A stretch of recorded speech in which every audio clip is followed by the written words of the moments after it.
I don't discriminate music. I listen to all sorts of music. So I'm a Zongo boy at heart, and I love my Zongo situation. Male directors who want to sleep with male actors before they give them roles. So whenever I want to get creative, I get a smoke. Hi guys, my name is Elikem Kumordzie, aka Elikem the Tailor, and I'm here to face the fans. Elikem Kumordzie is versatile. Elikem Kumordzie is jack of all trade, master of none, which is most often better than a master of one. Elikem Kumordie's middle name is Mr. Possibility. Taking it from there.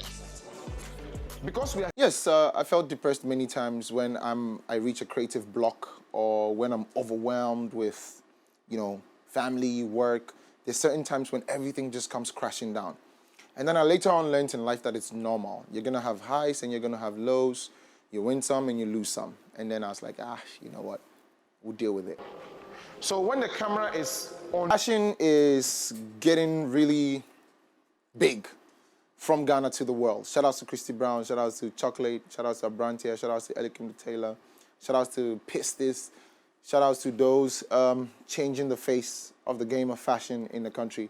We're doing a really great job, and I'm happy to be called a fashion designer from Ghana.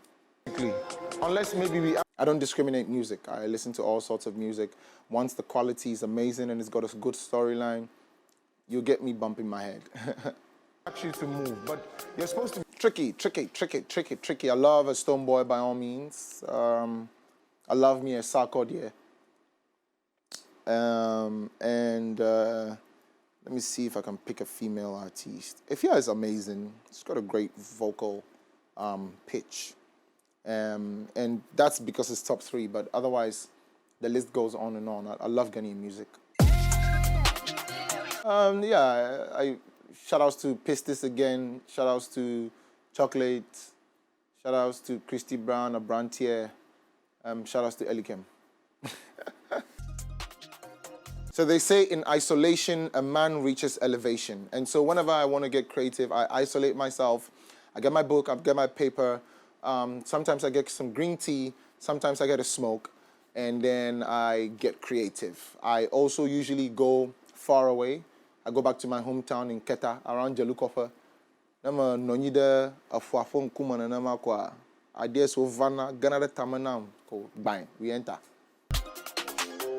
I recently did something for Hailey. Hailey's an actress. She went for the AMVCA. She was nominated. And we made like a corset-looking outfit with a sequence fabric with some sticks in the shoulder, sticking out, you know, we're horizontal and vertical. Sticking out horizontally. Yeah, vertical, no, horizontally. That's one of my greatest creations so far. I appreciated it because of the kind of work that went into it. It was quick. There was no means for paralysis of analysis. We just went straight into it. I had a really nice time on set. And where do you take your inspiration from? Everywhere, but I mostly get inspired by fabric. I see the fabric and it inspires me to do something creative with it. So it's mostly fabric, but otherwise the external sources that also influence my creativity. Elikem is just so pleasant. Make sure we're all... Well, I just finished with a Pilolo fashion film. I'm trying to push that properly. And then right after that, I have another fashion film that I shot. Hasn't been edited yet, sitting on ice. I'm going to jump right into that and edit, and I might release at the end of the year or early next year. I want Pilolo to run a little bit before I jump into the scheme of fashion films again. You were like behind... Well, I'm very spiritual in my own way, not so religious. But like I said, I love to be in isolation. I love to meditate. I love my 5 a.m.s in the morning. Just sit by myself and look into myself, do some introspection, and go with the flow. But I respect all the... Charlie, there's some Wache joint at the Accra Zongo, right by the smelly gutter. When I go there and I'm buying Wache, everybody, oh, Elikem, picture. Let me just buy my Wache in peace. So I'm a Zongo boy at heart, and I love my Zongo situations. And sometimes going back there to, you know, do Zongo things becomes a lot because people want to, take pictures and people want to do too much. I love taking the pictures, but sometimes too, I just wish I was normal, quote unquote, and people don't just recognize me every corner I go. No, I think it's just a matter of time. People may be doing better than me as it stands now, but they're not always going to be on top of me. I am coming with a serious wave. I am arguably the best fashion designer from the country and beyond. I am thinking of the more global space. I'm already in many countries, fending for many people across the world. And sky's my limit. But I believe in what I do so much, and I'm learning to be the best at it. And, with a lot of determination and discipline, I'm sure it's very easy to achieve. And I'm going to get there.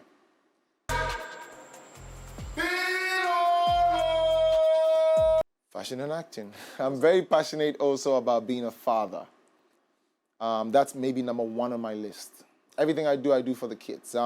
I'm shooting this fashion film because I want my son to grow up one day and be inspired by the kind of work Daddy did on this film. And I'm very intentional about being a good father. I take my kids to school, I pick them up, I go to their birthdays.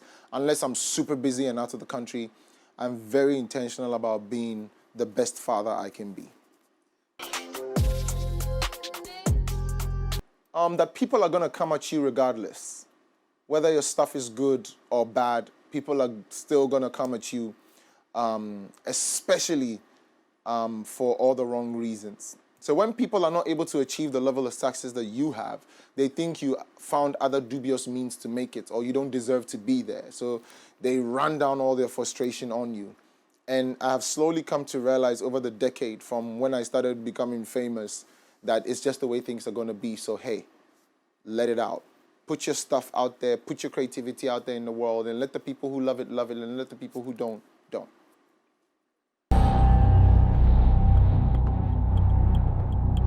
That it pays well, and that is a nice environment to be in. It's savage. There's sabotage. Your name will come up for a movie role, and just some random personal assistant on the set to say, no, director, this guy, no, the respect. Apart from that, also, we've heard a lot of stories about some directors wanting to sleep with women, even men. There are male directors who want to sleep with male actors before they give them roles in this country, and it's bad. I was on set one day. I almost mentioned the guy's name.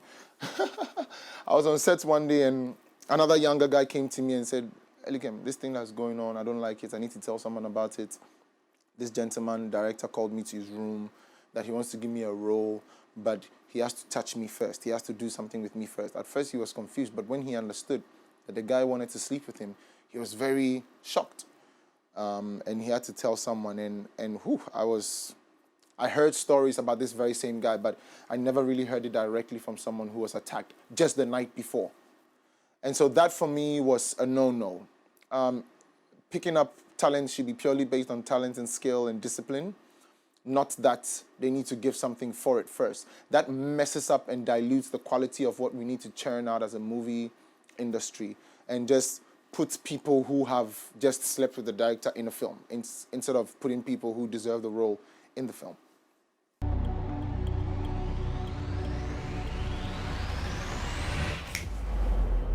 Number one, we need to be strict and insist on signing our contracts. This thing happened where I said something. Kofi Ajololo came out to say directors and producers were not paying on time. And Ghanaians misquoted me to say, when I say we should find a day job first, I meant to say to him that he should go find a job. But if, for example, he had contracts signed, he wouldn't have to be on TV demanding his money. You just go to court and sue the guy. And so one thing I really want to insist on is signing contracts. Every film producer might sign a contract with an artist. The artist can come back and say, hey, I've seen my movie again 10 years later, and we didn't have a contract, so I want royalties. And I want to sue you for using my image repeatedly. And so contracts are very, very, very, very important. And then we need to stay disciplined on schedules. So if you're scheduled to show up and shoot from 7 o'clock to 5 o'clock, and then the next actor is supposed to be from 5:30 or 6 o'clock to midnight, we need to stick to the schedules and the time. Things happen. Unforeseen circumstances happen on production sets all the time. But that's always understood.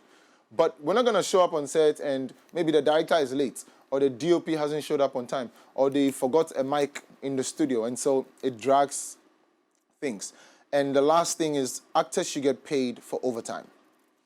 The acting job is as strenuous as any other job, which is why some corporates set a 9 to 5. And so if you choose to do extra hours because you have the energy and you're young, you need to get paid for the extra hours you're doing. I saw this discipline in South Africa. I've shot very solid productions for South Africa, big productions. The biggest yet was Old Mutual's Amazing Voices, and I'm talking of $1 million productions. And they stick to schedules, they stick to times. If the talent has to shoot a little more than the time they gave you, they pay you for extra time. And my ejumani there, you know. And so I think these three things are very vital to be implemented in the movie industry. And if it does, if it is, everyone will settle in a little bit of comfort, and maybe we can grow.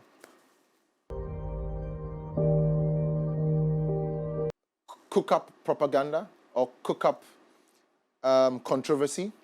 So now a lot of celebrities or a lot of famous people understand that no publicity is bad publicity. Now, no, even the worse the publicity, the more you're spoken about.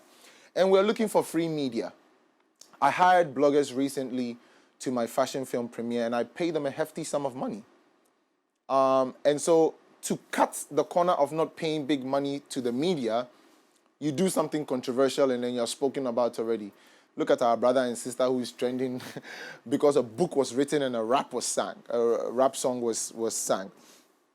So yeah, people intentionally, it's called a publicity stunt. That's one thing I will never. I don't mind trending for the wrong reasons, but I won't intentionally trend for the wrong reasons.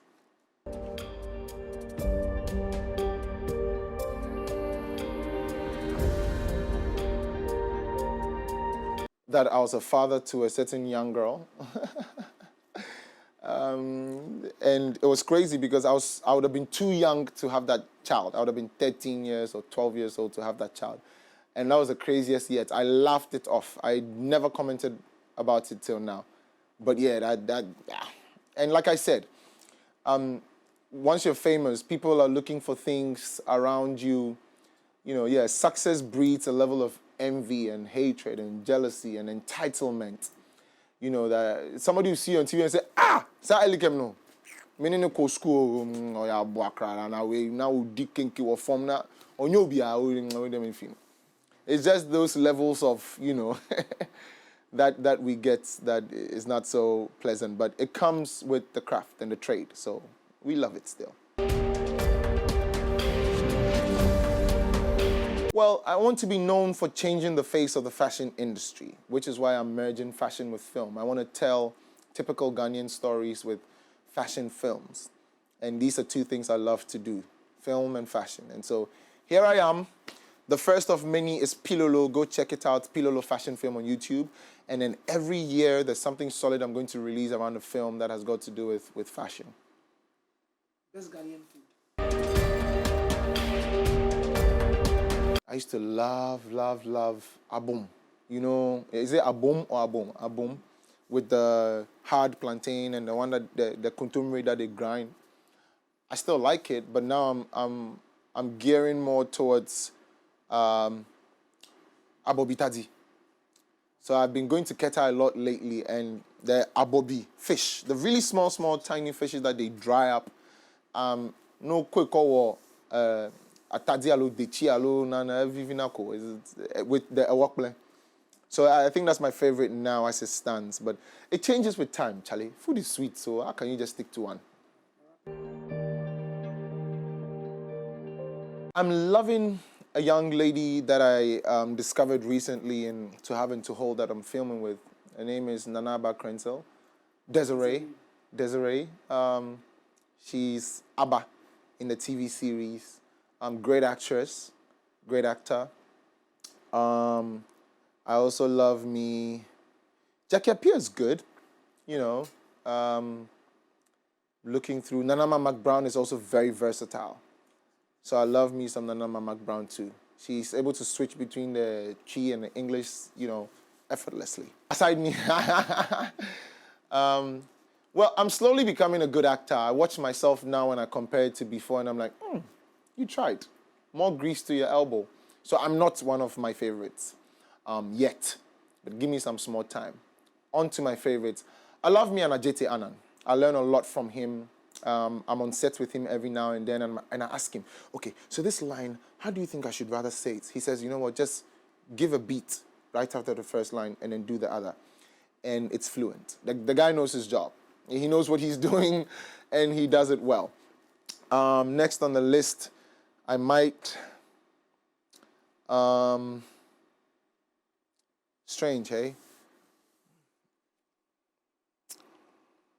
I'm gearing towards a Majid Michelle, but I think Majid is a little cut short in certain roles. He's not as versatile, my opinion.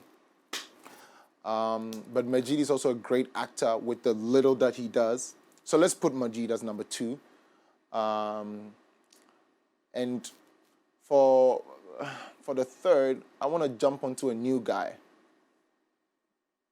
Well, he's not so new, but Clemento Suarez is also a very great, versatile actor from on-set and off-set. Sorry, on-stage and off-stage to film. He's a great actor. And I'm not thinking straight with the people, but this is off the top of my head. Don't do that to me. Lydia Forson in the TV series I just shot was my girlfriend who took me out of nothing and made something out of me, introduced me to her friend Jessica Lani, who owned a law firm that I worked for, and then I eventually ended up marrying Jessica Lani. How can I choose between the two of them? They'll fight me. Jessica will divorce me, and Lydia will stab me in the back. But I love them both. Straight off the top of my head, I will go for a Jessica. I don't. Oh, Desiree, for sure. Desiree is a great actor, and the sky's the limit for her. She just got back onto the scene. She took a break, and she's coming with some fire. Yeah. Hi guys, my name is Elikem Kumordzie, aka Elikem the Tailor, and I just faced the fans on MX24.